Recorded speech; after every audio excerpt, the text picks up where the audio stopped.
आज बहराइच के इस क्रांतिकारी धरती पर आकर हर बार की भांति फिर बहुत ही उत्साहित महसूस कर रहा हूँ, क्योंकि आप सब मेरे लिए वो हो।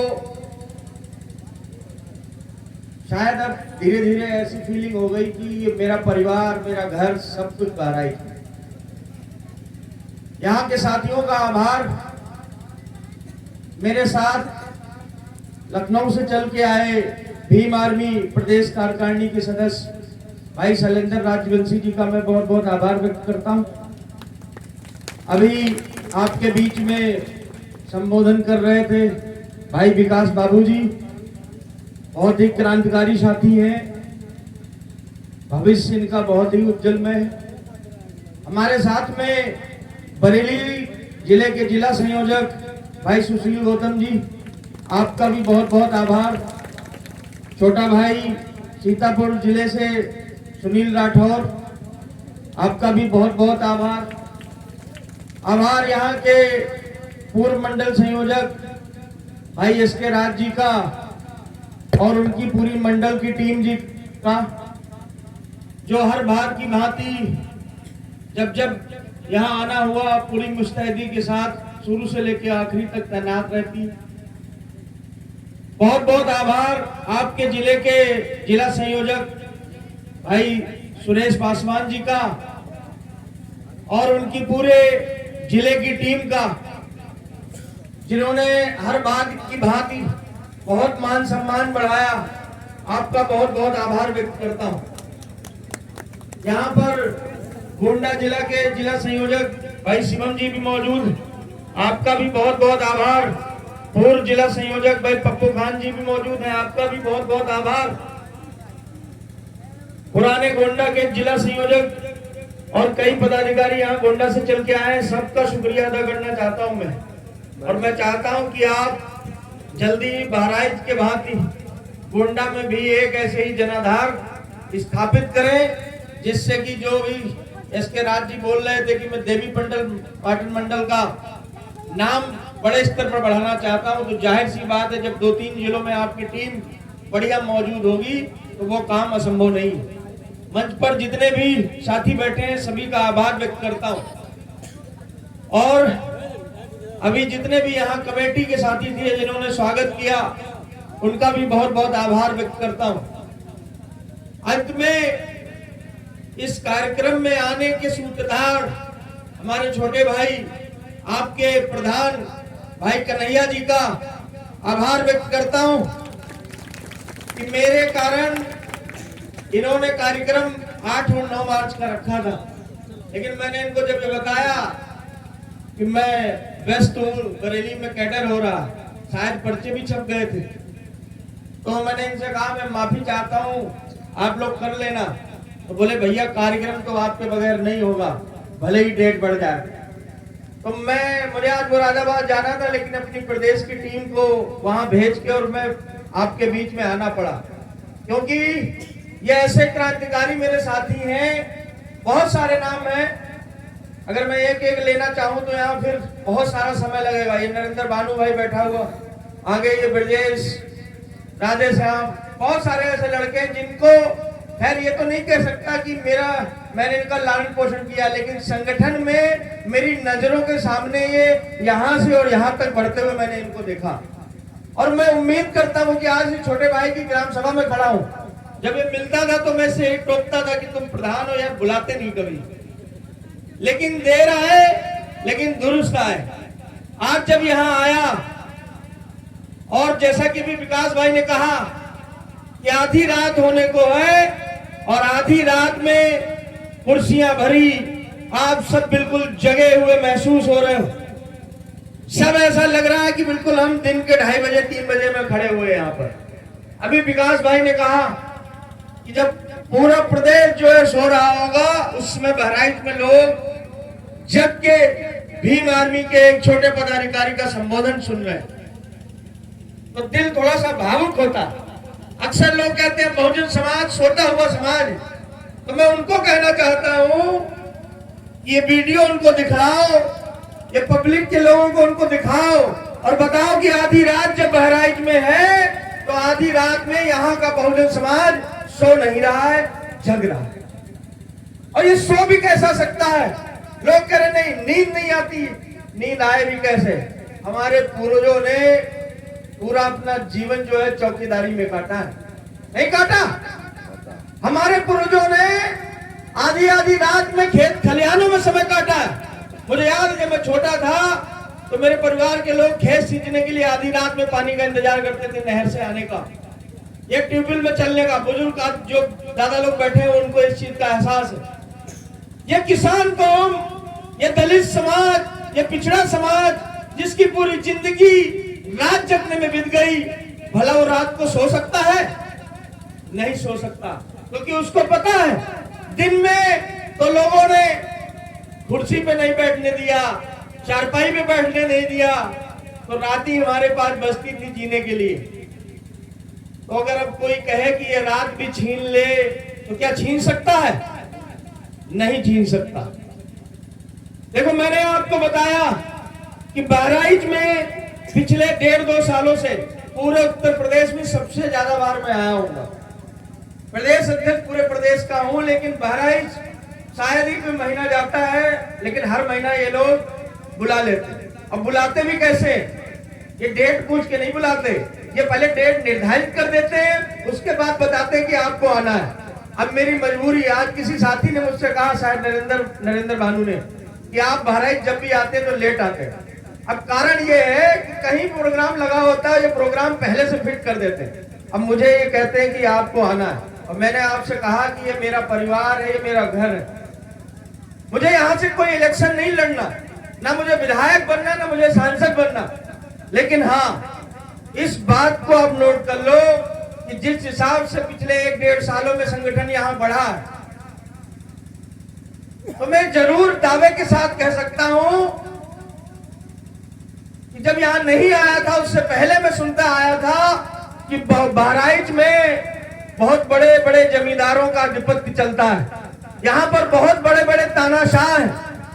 लेकिन जब मैं आज अपने इन युवाओं, अपने इन भीम आर्मी के साथियों को देखता हूं तो मुझे ऐसा लगता है कि शायद बहुत कम समय में इन्होंने उन तानाशाहों के सीने में चढ़ के जय भीम बोलने का काम किया।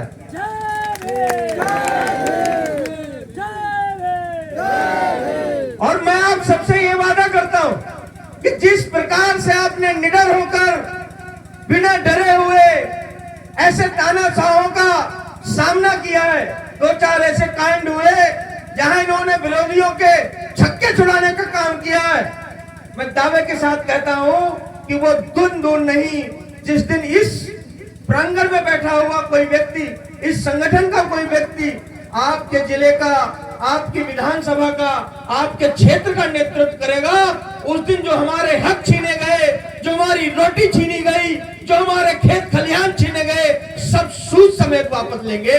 इस बात को बिल्कुल नोट करके रखें।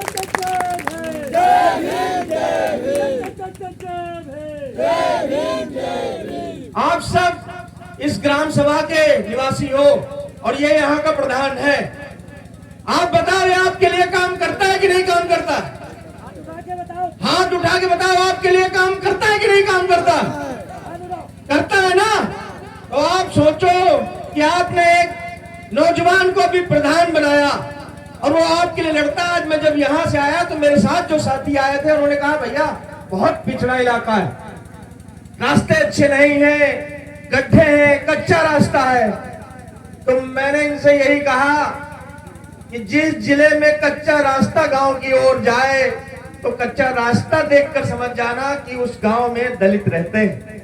यही हमारी पहचान है, क्योंकि हम अगर दलित नहीं होते तो शायद हमारे गांव में आने वाली रोडें पक्की और आरसीसी की बनी होते। लेकिन मेरे साथियों, ये देश हमारा है, हम यहाँ के मूल निवासी हैं, हक जरूर हमारा छीना गया है, लेकिन जिस हिसाब से पिछले 5-6 सालों में भीम आर्मी ने आपकी लड़ाई लड़ने का काम किया है, भाई चंद्रशेखर आजाद और भाई विनय रतन सिंह जी ने इस देश में बहुजन योद्धा तैयार किए हैं। वो दिन दूर नहीं जब जब आपके घर के सामने तक पक्की रोडें भी आएंगी, आपके कच्चे मकान पक्के मकानों में भी बदलेंगे, आपके घर में 2 वक्त की रोटी भी अच्छी आएगी और आपके बदन पे अच्छे कपड़े भी आएंगे। लेकिन ये लड़ाई बहुत आसान नहीं है। इसके लिए हमारे साथी दिन रात मेहनत करते हैं, मुकदमे झेलते हैं, जेल जाते हैं, कभी कभी लाठी डंडे भी चलाने और खाने का काम होता है। आप सब मेरा साथ दो, मेरे संगठन का साथ दो। मैं नहीं कह रहा कि आपको आके लाठी चलाना है, आपको कहीं लड़ाई करना है, लेकिन अगर खाली आप अपनी अपनी जगह रह के भी आपने साथ दिया, और जैसे आज ये लड़का आपकी ग्राम सभा की सेवा कर रहा है, कल को अगर इस लड़के को आपने जिला पंचायत बना दिया, कल को आपने इन लड़के को अगर विधायक यहाँ का बना दिया, तो ये उनमें से नहीं होगा जो डर के अपने घरों में बैठ जाएगा। ये आपकी बात रखने के लिए दिल्ली भी जाएगा, विधानसभा में भी दहाड़ेगा, कभी जिला पंचायत ऑफिस में जाएगा तो वहां भी आपकी बात रखेगा।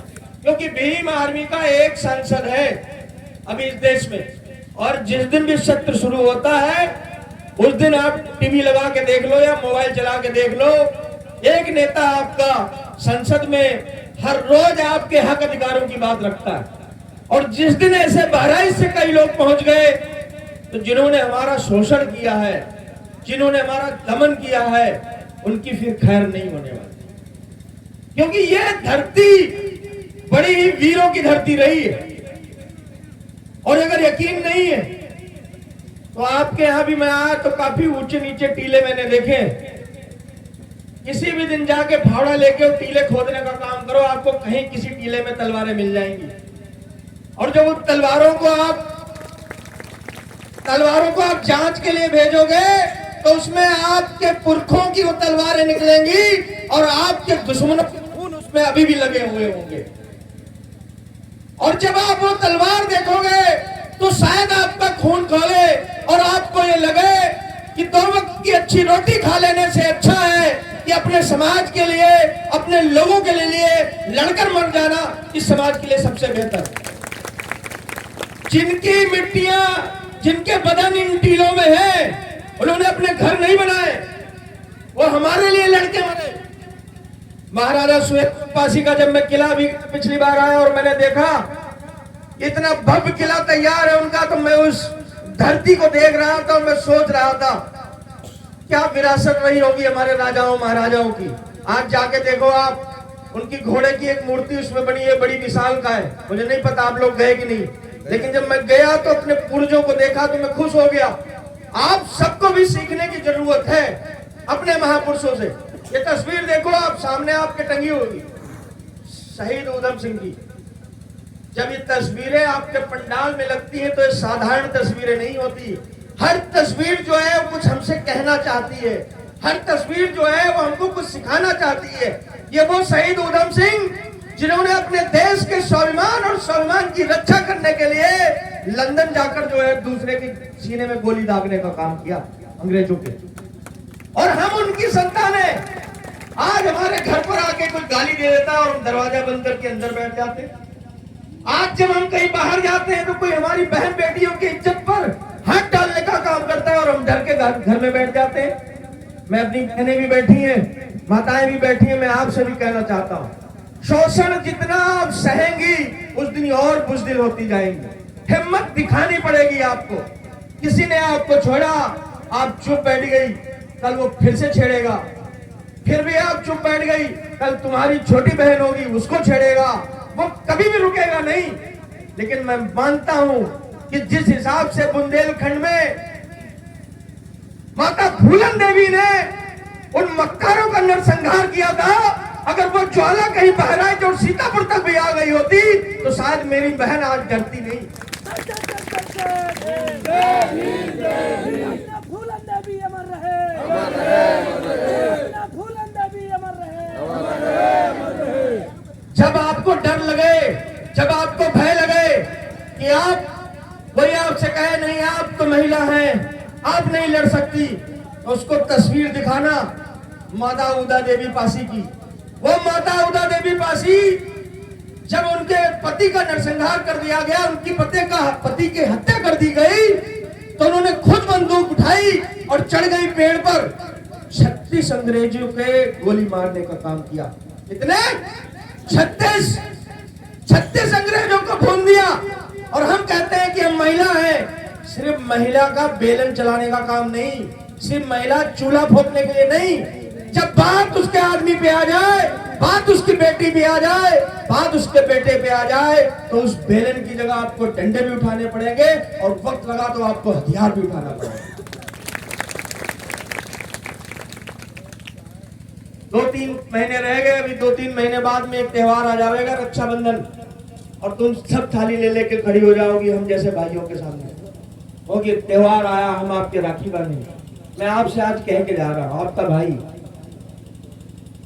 मैं पिछले कम से कम 7-8 सालों से राखी नहीं बंधवाई अपनी बहन से। कारण क्योंकि मैं नहीं चाहता कि मेरी बहन मेरे राखी बांधे और वो मुझसे ये कहे जो इन मक्कारों ने कहावत बनाई कि मैं तुम्हारे राखी इसलिए बांध रही क्योंकि तुम मेरी रक्षा करना। जिस दिन हम राखी बंधवाते हैं शायद हम उस दिन अपनी बहन को कमजोर बना देते हैं। शायद हम उस दिन ये कह देते हैं कि नहीं, तुम अपनी रक्षा नहीं कर सकती और तुम्हारी रक्षा करने के लिए हमको आना पड़ेगा। ये इतनी बहनें बैठी हैं, पढ़ी लिखी बहनें भी बैठी हैं, कुछ छोटी उम्र की बहनें। मैं आपसे कहना चाहता हूँ, जवाब जोड़ देना, क्या आपकी रक्षा के लिए किसी भाई की जरूरत है? क्या जरूरत है? तुम बुज़दिल हो क्या? नहीं ना, हिम्मत है ना तुम्हारे अंदर? तुम स्कूल जाओ, तुमको कोई छेड़ दे, तुम स्कूल जा रही, बाजार जा रही, कोई तुमसे बदतमीजी से बात करे, क्या तुम पलट के उसको जवाब नहीं दे सकती? दे सकते हैं ना? तो एक बार हिम्मत उठाओ और मुंह पे तमाचा मारो। अगली बार देखो 4 गांव से 4 कोस के लोग डरेंगे कि उस लड़की से मत बोलना। डर के बैठ गई तो मैंने कहा फिर गलत मैसेज जाएगा, फिर अत्याचार होगा। मैं पूरे प्रदेश में घूमता हूँ, प्रदेश की घटनाएं आती। अभी एक बहुत जल्द घटना आपने सुनी होगी, मुरादाबाद में एक 14 साल की बच्ची के साथ में बलात्कार किया। 14 साल की बच्ची के साथ में 2 महीना तक उसका शोषण करते रहे। मैं आप सबसे पूछता हूं, कौन है ये दरिंदे लोग जिनको एक बच्ची की उम्र नहीं दिखाई देती? 14 साल की बच्ची जिसको अभी अच्छे से दुनिया भी नहीं देखी और उसके साथ में ये पुष्पोकर्म। ये एक कहानी से मुरादाबाद की नहीं, ऐसी तमाम घटनाएं आपके बहराइच में हो गई होंगी। कहीं किसी ने दबा लिया, कोई घटना हमारे बीच में आ गई तो हम जान गए, लेकिन हम क्या कर पाए? क्या कुछ कर सके? नहीं कर सके। क्यों? क्योंकि हम सब इसलिए बैठे रहे कि वो लड़की हमारे घर की नहीं थी। हमको घटना पता चली, हमने दुख व्यक्त किया कि अरे गलत हुआ, लेकिन बैठे रहे हम घर में। आप जिस दिन घर में बैठे रहे, इस बात की वो सूचक है कि आप इंतजार कर रहे हैं अपने घर में घटना होने की। और जिस दिन तुम्हारे घर में या हमारे घर में घटना होगी, उस दिन दूसरे लोग बैठे रहेंगे, वो भी इंतजार करेंगे अपने घर में होने की। एक एक करके सबका नंबर आएगा और बरसों से ये सबके साथ में हो रहा। जब चमारों के साथ में घटना होती तो पासी बैठे रहते, वो बोले नहीं चमारों के साथ में हो रहा, मेरे साथ में तो नहीं हो रहा। पासियों के साथ में हो रहा तो चमार बैठे हुए, तुमको आपस में लड़ाया जा रहा, तुम आपस में ही एक दूसरे की ऊंची नीची जाति करते आ रहे। तुमको यह नहीं पता कि हमारा खून तुम्हारा खून सबका एक है और बारी बारी नंबर सबका लगा रहे। आज कभी मुसलमान को देश से भगाने की बात करते, जब मुसलमान इस देश से भाग जाएगा तो उसके बाद में दलितों का नंबर आएगा। और ये मुट्ठी भर लोग हमारे देश पे कब्जा करना चाहते हैं, उस देश पे जिसको हमारे पुरखों ने बनाया, हमारे पुरखों ने अपने खून पसीने से सींचा। आज जाओ आप खेत खलिहानों में, जो भी आपको फसलें दिखाई देंगी, उन फसलों का जिम्मेदार हमारे पूर्वज हैं।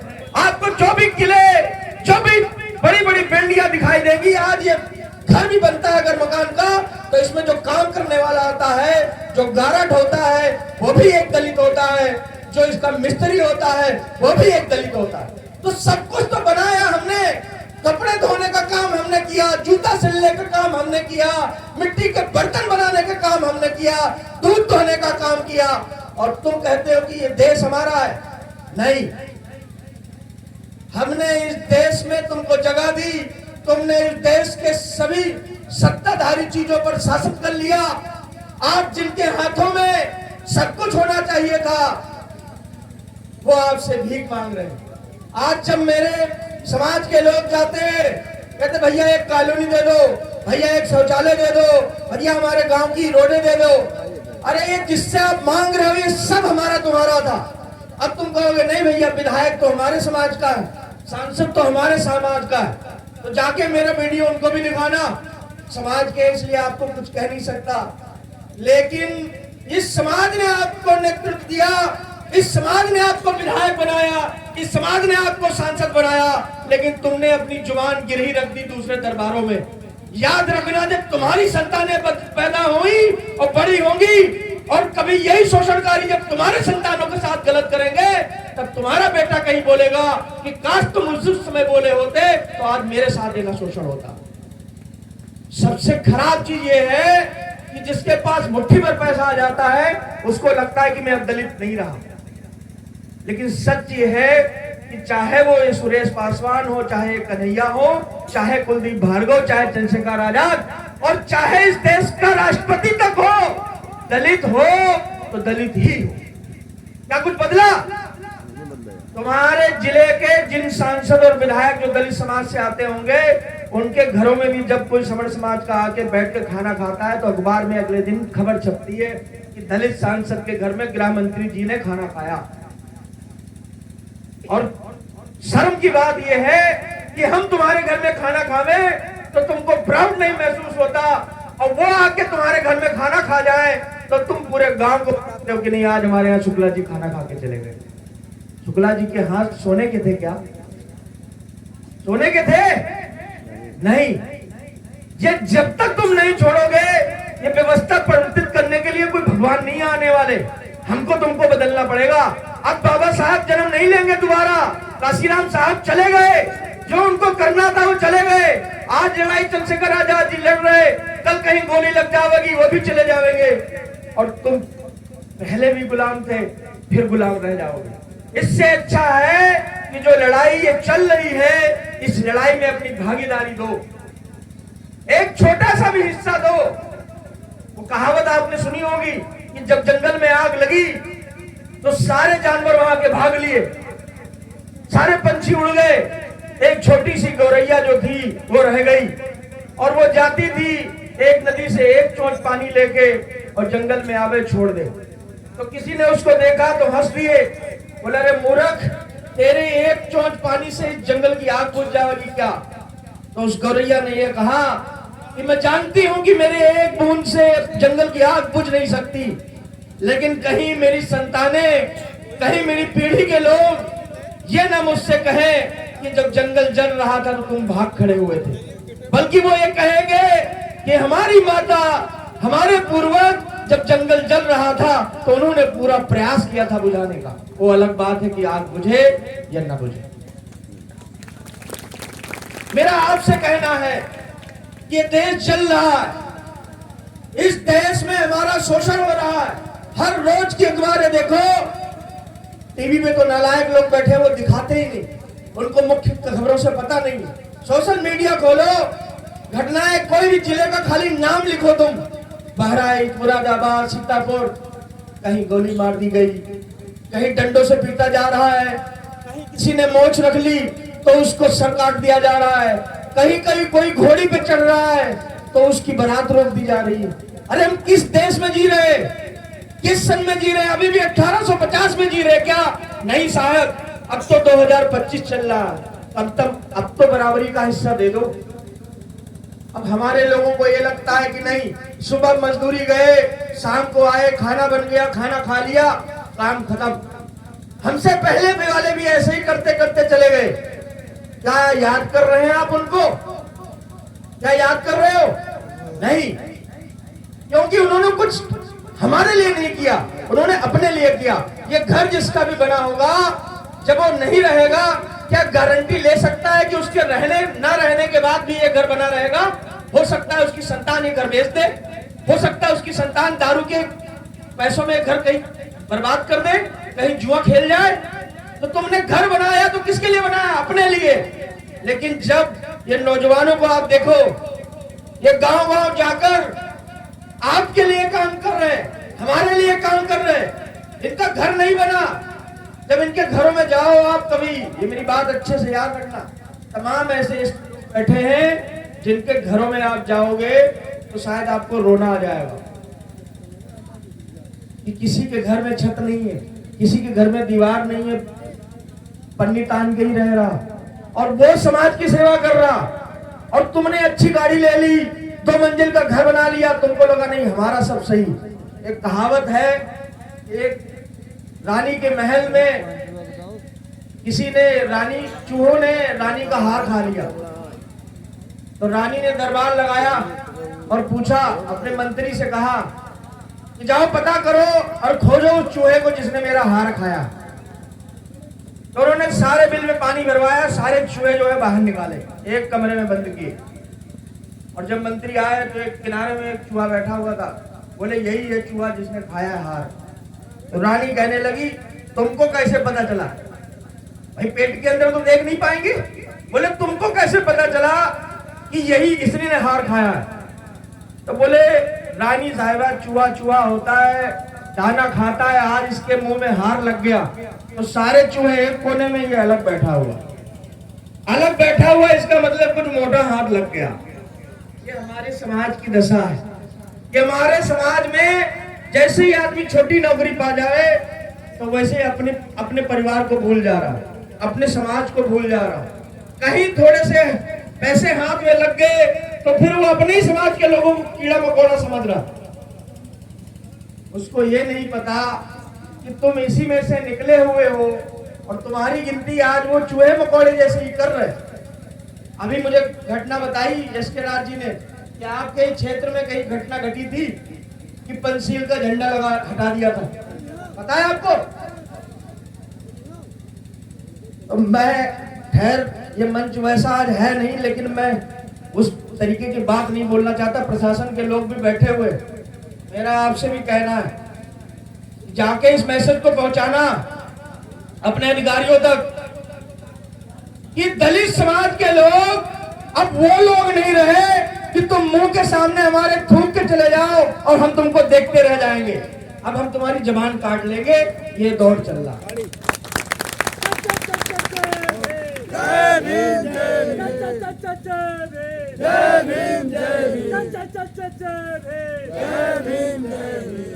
ये घटना कब घटी, कैसे हुई वो अलग बात, लेकिन आज इस मंच के माध्यम से आप सबको कहना चाहता हूँ, ये झंडा जो आपके पीछे लगा है, ये झंडा कपड़ा नहीं, ये हमारा स्वाभिमान है। और ये जो अंगोछा हमारे गले में पड़ा हुआ है, ये अंगोछा नहीं, ये हमारा स्वाभिमान है। जरूरत पड़ती है तो इसको हम ओढ़ते भी हैं, जरूरत पड़ती है तो इसको बिछाते भी, और जरूरत पड़ती है तो इसको सर पे भी बांध लेते हैं। और सर पे जब बांध लेते हैं तो ये कफन का काम करता है, फिर आर पार का काम करते हैं। तो उन लोगों को बताना जिनने झंडा हटाया हो कि हल्के हल्के रखिए। एक 2 लाइनें याद आती हैं कि मेरे अल्फाजों से मेरे अंदर झांकना चाहते हैं वो, मेरे अल्फाजों से मेरे अंदर झांकना चाहते हैं वो, किनारे बैठकर समंदर नापना चाहते हैं वो। तो किनारे बैठ के आपको दिख रही है कि ये भीम आर्मी बड़ी नॉर्मल है, नहीं। कल गुरुजी ने मुझे फोन किया था और मुझसे कहने लगे, ये अध्यक्ष जी आपको मैं जब देखता था तो मैं कहता बहुत सीधे साधे हैं। तो मैंने आज इनके लिए ये लाइन सुनाई कि किनारे बैठ के अगर किसी को ये लगता है कि नहीं ये प्रदेश अध्यक्ष बड़ा सीधा है, सीधा नहीं, पढ़ा लिखा है, इसलिए मैं अपनी जबान को बड़ी आहिस्ता से प्रयोग करता हूं। लेकिन ये सत्य है कि इन रगों में जिस जाति का खून बह रहा है, ये सबको पता है कि उस जाति का खून बड़ा ही उबाल मारता हुआ है। इस जाति में कभी भी जब भी कभी मान स्वाभिमान की बात आई, इतिहास पलट के देखो, दलित समाज ने जब भी उसके मान सम्मान की बात आई तब उसने बंदूक उठाई या तलवार उठाई। मैं भी ये कहना चाहता हूं, जैसे कि मैंने कहा कि दूर बैठ के देखोगे तो मैं सीधा नजर आऊंगा, और अगर आपने मेरे उंगली की तो मैं टेढ़ा हो गया, तो फिर मुझसे ज्यादा कोई खतरनाक नहीं। इस बात पर क्योंकि वो समय गए, आपने डरा दिया कि मुझे बताया कि तुम कोई कुकर्म करोगे तो नर्क जाओगे। तो मैं स्वर्ग नर्क से डरता नहीं, मेरी बात होती है बराबर ऊपर, स्वर्ग में भी नर्क में। उन्होंने बताया कि नर्क में बहुत मजा है और मैं नर्क ही जाना चाहता हूं। और सबसे अच्छी बात ना, मेरी बात हुई तो पूर्वजों ने बताया कि अभी जगह वहां खाली नहीं। इसका मतलब है अगले 10 साल 15 साल तक मैं यही नर्क करता रहूंगा। और 10 साल 15 साल का मतलब यह है कि इस 10 साल 15 साल में आपके जिले में कम से कम 10,000 नौजवान युवा तैयार करके चला जाऊंगा। कल मर गया तो कोई फिक्र नहीं, कोई दिक्कत नहीं, कोई मेरे पीछे मेरा बच्चा रोने वाला नहीं। लेकिन हाँ, ये जरूर है कि मेरे मरने के बाद तमाम नौजवान जो है वो कहेंगे कि एक कुलदीप भार्गव जो सीतापुर से चलकर आता था, आधी रात में हमको जोश दिलाने का काम करता था। फिर मैं भी ऊपर बैठकर उनका भी इंतजार करूंगा। डरिए नहीं, आपको जब जब डराया जाए तो उसका समाधान ढूंढिए। मुझसे कोई कहे, मैं तो खुलेआम कह रहा हूं, बाहें खोल के कह रहा हूं कि अभी यहां से निकलूंगा तो मुझे सामने में गोली मार दो, कोई फर्क नहीं पड़ता। क्योंकि पीछे एक इतनी बड़ी फौज तैयार है जो कल को आवेगी और जब वो पता लगा लेगी कि ये कांड किसने किया है तो शायद आपने एक मारा, उधर से पता नहीं कितने जाएंगे। ये नरेंद्र भानु मेरे यहाँ बैठे हुए जरा, कुछ मनवादियों ने इन पे एक दिन अटैक कर दिया और इनको चोट पहुंचाई। तो मेरे साथी बताएंगे, जब मैं आया इनको मिलने के लिए अस्पताल, तो उससे पहले यहाँ की अधिकारियों से जब मेरी मुलाकात हुई तो मैंने उनसे यही कहा कि आपको समय 4 बजे का दिया जाता है, अगर 4 बजे तक नहीं कार्रवाई हुई तो पूरे पूरे गांव साफ कर दिए जाएंगे। कारण यह है कि अब जमाने वो नहीं रहे कि आप हमें डंडा दिखाओ और हम सामने फूल लेके खड़े होंगे। ये नौजवान डर जाता कि अरे इसमें 4 लोगों ने मिलकर हमला कर दिया, ये अकेला था, लेकिन ये नहीं डरा। 60-70 किलोमीटर यहां से घर तुम्हारा, 70 किलोमीटर वहां से आया है, इतना 100 किलोमीटर वहां से यहाँ आया अकेला। अगर ये डरता तो आपके बीच में आता क्या? और ये यहां से वापस अगर गया तो क्या आप गारंटी लेते हो कि ये जिंदा जाएगा? मर भी सकता है ना, लेकिन इसकी भी बीवी है, इसकी भी माँ है, इसके बच्चे भी है, एक लड़की एक लड़का। इसके बच्चे इंतजार कर रहे होंगे यार, पिताजी गए वहां पे, लेकिन लौट के जाएगा कि नहीं जाएगा पता नहीं। कौन गद्दार रास्ते में खड़ा इंतजार कर रहा हो। तो मैं इसलिए आपको मजाक वाली बात नहीं बता रहा, एक गंभीर बात बता रहा हूं कि एक माँ अपने बेटे को छोड़ देती है, एक पति अपने पति को छोड़ देती है कि तुम जाके लड़ाई करो, और वहीं समाज के लोग खाली सभा में जब आने लगते हैं तो उनकी बीवी हाथ पकड़ लेती, नहीं तुमको वहां जाने की क्या जरूरत है। माँ हाथ पकड़ लेती कि नहीं, शहीद होने का ठेका तो सुरेश पासवान ने ले रखा, नरेंद्र भानु ने ले रखा है, एसके राज ने ले रखा है, ये नौजवान ले रखे, तुम क्यों मरोगे? मैं फिर कहता हूं, कहानी आज नहीं कल फिर लिखी जाएगी। इतिहास जब लिखा जाएगा तो लिखा जाएगा कि लड़ने वाले कौन थे और डरने वाले कौन थे। और इस बात का डर रखना कि कहीं तुम्हारा नाम डरने वालों में ना लिखा जाए और किसका नाम लड़ने वालों में लिखा जाएगा, वो अमर हो जाएगा। बचपन से पंडित जी ने आपको बताया ना कि अच्छे कर्म करोगे तो अमर हो जाओगे। आज तक देखा अमर व्यक्ति को? कभी नहीं। कारण कोई नहीं अमर होता। अमर तब होता है जब अच्छा काम कर जाता है।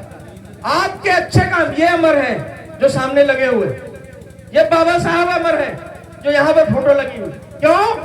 क्योंकि मरने को तो 70-80 साल हो गए, लेकिन अभी भी तुम पूछ रहे हो ना। मरने को तो 100 साल हो गए, लेकिन अभी भी फोटो लगा रखी है ना तुमने। अपने दिल पे हाथ रखो तुम सब और कसम खाओ संविधान की और पूछो अपने आप से सवाल कि तुम्हारे मरने के बाद में तुम्हारे पोते तुम्हारी फोटो लगावेंगे? ले सकती हो गारंटी अम्मा? बताओ। हो सकता है बेटा लगा ले, लेकिन जैसे ही पोता बड़ा होगा बोले हटाओ बुढ़िया का फोटो इधर से, नहीं हटता। अगर ये बात गलत लगे तो अपने घरों में जाके देखो, तुम्हारी सास की सास का फोटो लगा है क्या? तो जो तुमने किया यही तुम्हारी आने वाली संतानें करेंगी। ये सत्य मैं बता रहा हूँ। देखो चोचलेबाजी बता के चले जाना मतलब ये नहीं होता कि आए भाषण दे के निकल गए। आपको ये चीज समझ में आनी चाहिए कि मैं क्या कहना चाहता हूँ।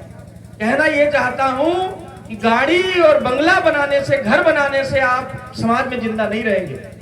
मैंने कहा कि अगर ये लड़का जाते जाते शहीद हो गया तो ये आप पे कर्जा हो जाएगा, और कल को तुम्हारे गांव का कोई लड़का जब इस बात को जानेगा कि ये लड़का हमारे गांव से जा रहा था इसलिए शहीद हुआ था, तो तुम्हारे गांव के बाहर में इसके नाम का एक गेट बना देगा।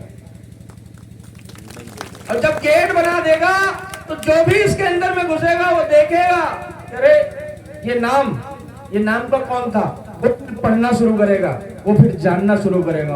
उस दिन ये लोग अमर हो गए। हो जाएगा कि नहीं? तुम जाओ यहां से तो सोचो कि क्या तुमने कोई इतना सा काम किया है कि तुम्हारे मरने के बाद गांव वाले याद रखें? क्या वो छोटी सी कहीं तुम्हारी एक मूर्ति बना के गांव के किसी कोने में लगावे, कभी तुम्हारी मूर्ति के सामने भी 4 लोग आके मोमबत्ती जला के चले जाए? मेरे हिसाब से इस प्रांगण में जितने बैठे हो सबके सब अगर अपने हाथ रखोगे तो किसी ने नहीं किया, क्योंकि हम खाली रोटी खाने में लगे। भी होली आने वाली है, घर में बवाल यही हो रहा है, बोले कि सास को 300 वाली ला के दे दो, मेरे लिए 1500 की साड़ी लाना। चल रहा कि नहीं? लड़का रो रहा, बोले इस बार कुर्ता पैजामा लूंगा। लड़की कह रही नहीं, लहंगा ले लो तो बारात में भी काम चल जाएगा। हम तुम कपड़े खरीदने में लगे हुए और वो अपने बच्चों को शिक्षित करने में लगे हुए। ये बेटी को बड़ी हो जाएगा, इसको यहाँ बढ़िया आओ आओ आओ, डरना नहीं, हम बहुत बढ़िया वाले भैया, इधर आओ इधर आओ, जल्दी आओ, तेज आओ। अब देखो अगले 2 मिनट मेरी बात बड़ी ध्यान से सुनना। बहुत लोगों को तुमने सुना होगा, मैं जो बात कहने जा रहा हूँ इसको ध्यान से सुनना, बड़ी सीरियस। सब इधर आदमी भी और इधर माताएं बहनें। बिटिया कितनी साल की हो तुम? ये कह रही 11 साल की है। तुम यहाँ क्यों बैठी हो बताओ? कुछ पता है तुमको क्यों बैठी हो तुम यहाँ? ये कह रही नहीं। अब मेरा तुमसे सवाल है कि इसकी उम्र 11 साल की है और इस प्रांगण में बैठी हुई, इसको नहीं पता कि यहाँ क्या हो रहा है? जब तुम ताली बजा रहे तो ये भी ताली बजा दे रही, तुम हंस रहे तो ये भी हंस दे रही। अभी इसको कुछ नहीं मालूम। और मैं तुमसे सबसे कहना चाहता हूं, भाई बड़े बड़े लोग बैठे हुए, कि कल को अगर इस प्रकृति ना चाहे इसके साथ में कोई गलत चीज हो जाए, क्या तुम इसको जवाब दे पाओगे? दे पाओगे?